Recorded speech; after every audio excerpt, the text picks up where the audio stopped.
Hey everyone, it's Frank, and today we're tackling one of the most critical areas in commercial driving, CDL Class A Hazmat endorsement.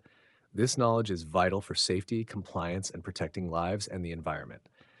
Let's get into these important questions. What is the primary purpose of the Hazardous Materials Regulations (HMR? To ensure the safe transportation of hazardous materials to protect people, property, and the environment. These regulations are the backbone of hazmat safety. All right, what's next? As of ELDT regulations, what training is required before taking the Hazmat Knowledge Test? Completion of Hazmat Theory training from an FMCSA approved training provider registry, TPR listed entity. This ensures you have the foundational knowledge before testing. Moving on, what is the purpose of placards on a vehicle carrying hazardous materials? To clearly identify the hazard class of the materials to emergency responders and the public. Placards provide instant visual warnings. So what's next? What must you successfully complete to obtain a hazmat endorsement, in addition to passing the knowledge test? A Transportation Security Administration TSA Security Threat Assessment. This background check is crucial for national security. Next on our list. Which hazard class includes substances that are liable to spontaneous combustion? Class 4, flammable solids, spontaneously combustible, dangerous when wet. These materials can ignite with little or no external heat. Okay, what's after this? Where must shipping papers describing hazardous materials be located in the vehicle's cab during transport? In a pouch on the driver's door, or in clear view and within immediate reach of the driver? This ensures emergency responders can quickly find vital information. Let's move on. What does it mean if a hazardous material is listed as forbidden in the hazardous materials table? The material cannot be transported by that mode of transportation. Forbidden means it's too dangerous to be moved under normal circumstances. What about this next one? When driving a tank vehicle carrying hazardous materials, why is attention to liquid surge important? It can affect the vehicle's stability and handling, especially during braking and turning. Certainly, liquid surge can push the vehicle and cause rollovers or jackknives. On to the next question. How many different hazard classes are defined by the Hazardous Materials Regulations, HMR? 9. Each class represents a distinct type of hazard. Moving forward, what is the primary function of the Emergency Response Guidebook, ERG? To provide first responders with quick initial action guides for hazardous materials incidents. The ERG helps emergency personnel make safe decisions quickly. Let's consider the next one. Which of the following is considered a reportable quantity, RQ, of a hazardous substance? An amount of a hazardous substance that, if released, requires reporting to regulatory authorities. Releases exceeding the RQ must be reported to the National Response Center. And the next point, what should you do if you are involved in an accident and your placarded hazardous materials cargo is leaking? Protect yourself, secure the area, and notify emergency services and your carrier immediately. Safety and proper reporting are paramount in such situations. What's next? What is the minimum age requirement to obtain a hazmat endorsement for interstate commerce? 21 years old. Federal law requires drivers to be 21 to haul hazmat across state lines. Moving on to this. What information must be highlighted or entered first on a shipping paper if it contains both hazardous and non-hazardous materials? The hazardous materials information. This makes it easy for emergency personnel to quickly identify the dangerous cargo. All right, let's see. What does the letter G in column 1 of the hazardous materials table indicate? The proper shipping name is followed by the technical name of the material. This provides more specific identification for certain chemicals. What's after this? How far must you stop from the nearest rail of a railroad crossing when transporting certain hazardous materials, e.g. any amount of a Class 2, 3 poison gas, no closer than 15 feet and no farther than 50 feet. This ensures a safe distance from potential train hazards. Next question. What does the 4-digit identification number on a placard or orange panel indicate? The specific hazardous material being transported. This number, typically a UN or NA number, is crucial for identifying the substance. Let's get to this one. What are subsidiary hazards in relation to hazardous materials? Additional hazards presented by a material beyond its primary hazard class. A material might be flammable primary, but also corrosive subsidiary. Okay, what's next? When must a hazardous materials employee receive recurrent training? At least once every 3 years. Regular training ensures knowledge stays current with regulations. Moving on. What type of containers are generally not required to be labeled? Non-bulk packages where the hazardous material is also the product and the product is clearly identified.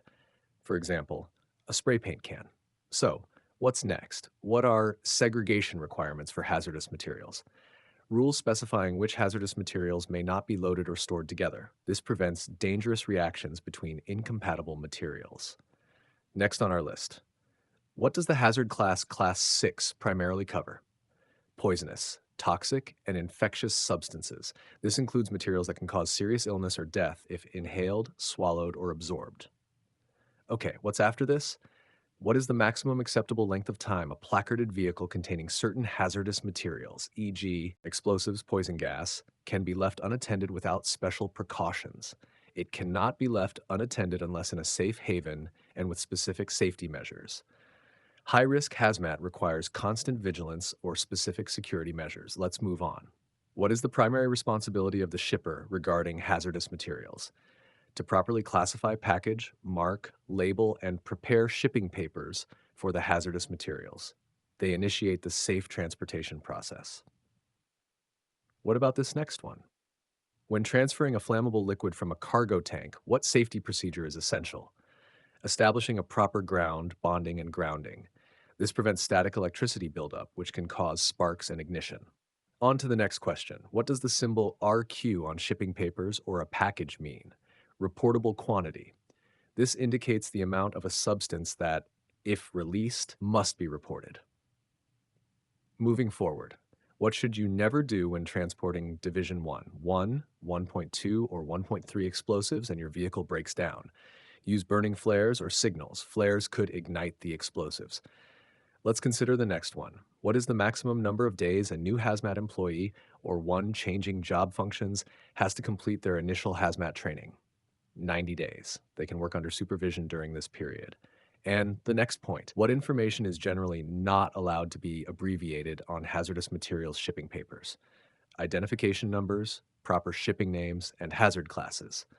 Clarity is crucial for safety and regulatory compliance. What's next?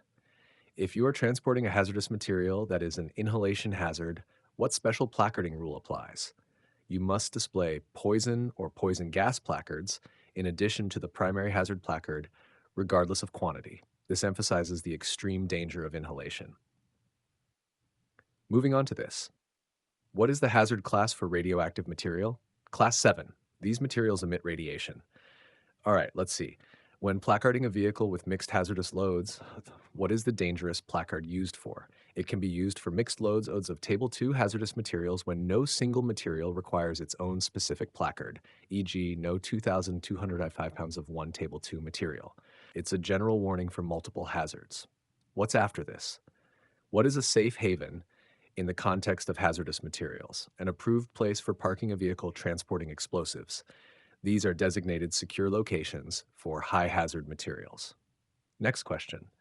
When are hazardous materials shippers required to provide emergency response information? With every hazardous materials shipment, this information is critical for responding to incidents. Let's get to this one. What must be done with packages containing liquid hazardous materials to prevent leaks? They must be loaded and transported with orientation arrows pointing in the proper upright direction. This prevents spills caused by improper positioning. Okay, what's next? What is the hazard class for corrosives? Class 8. These materials can cause severe damage to living tissue or other materials upon contact. Moving on. What should you look for on hazardous materials packages to confirm proper labeling? Diamond-shaped labels that match the hazard class on the shipping paper. Labels visually confirm the hazard type. So what's next? What is the penalty for transporting hazardous materials without the required hazmat endorsement and/or placards? Severe fines, vehicle impoundment, and possible jail time. Violations carry serious consequences due to the high risks involved. Next on our list, what is a security plan for hazardous materials? A document required for certain high-risk hazardous materials outlining security procedures. This plan details how to prevent theft or misuse of dangerous goods.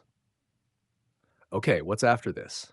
If a placard becomes damaged or legible during a trip, what should you do? Replace it with a new, proper placard. Placards must always be clearly visible and legible. Let's move on. What should a driver understand about hazardous materials training records? They must be retained by the employer for as long as the employee works with Hazmat and for 90 days thereafter. Records prove compliance with training requirements. What about this next one? When loading drums of hazardous materials, what is the best practice to prevent them from moving? Secure them with appropriate blocking and bracing. Proper securement prevents shifting and potential leaks. On to the next question. What is the hazard class for gases? Class 2. This class includes compressed, liquefied, and dissolved gases. Moving forward, what is the primary risk associated with transporting Class 1, explosives? Mass explosion, projection, fire, or other serious effects. Explosives are among the most dangerous materials to transport. Let's consider the next one. What is a subsidiary risk on a hazardous material label or placard? A secondary hazard of the material that is less severe than the primary hazard. It's an additional warning beyond the main danger. And the next point, what must accompany every hazardous materials shipment by regulation? Emergency response information, such as the ERG, that is readily accessible. This information is critical for managing any incident. What's next? What should you do before handling any leaking hazardous materials package? Consult the ERG or call emergency services for guidance. Never directly handle a leak without proper knowledge and protection. Moving on to this. What is the purpose of packing groups, e.g. I-2-3, assigned to hazardous materials? To indicate the degree of danger a hazardous material poses. Packing group 1 equals greatest danger. Packing groups help determine packaging and handling requirements based on risk. All right, let's see. What is the hazard class for flammable solids? Class 4. These are materials that can easily ignite under certain conditions. What's after this? What is the rule for smoking when loading, unloading, or near a vehicle placarded for flammable materials? Smoking is strictly forbidden. Sparks from smoking can cause catastrophic fires. Next question. If a hazardous material is marked limited quantity, what does this usually mean? It is packaged in small amounts, possibly exempting it from some HMR requirements. Limited quantities have reduced regulatory requirements due to lower risk. Let's get to this one. What is the function of containment rules in the HMR? They dictate how hazardous materials must be safely packaged to prevent leaks and spills. Proper packaging is the first line of defense against hazmat incidents. Okay, what's next? What specific item must be carried in a vehicle transporting chlorine? An approved gas mask and an emergency kit for chlorine. Chlorine is a highly toxic gas requiring specific safety equipment. Moving on. How often must a CDL holder with a hazmat endorsement renew their TSA security threat assessment? Every 5 years. This periodic check maintains the security clearance for hazmat drivers. So what's next? When must a carrier placard a vehicle transporting hazardous materials? When the total aggregate gross weight of certain hazardous materials is 1,001 pounds or more, or for any amount of specific highly hazardous materials. Placarding indicates a significant quantity or high hazard. And that wraps up our deep dive into CDL Class A hazmat endorsement. This is complex but vital knowledge for any driver transporting dangerous goods. Keep reviewing and stay safe out there.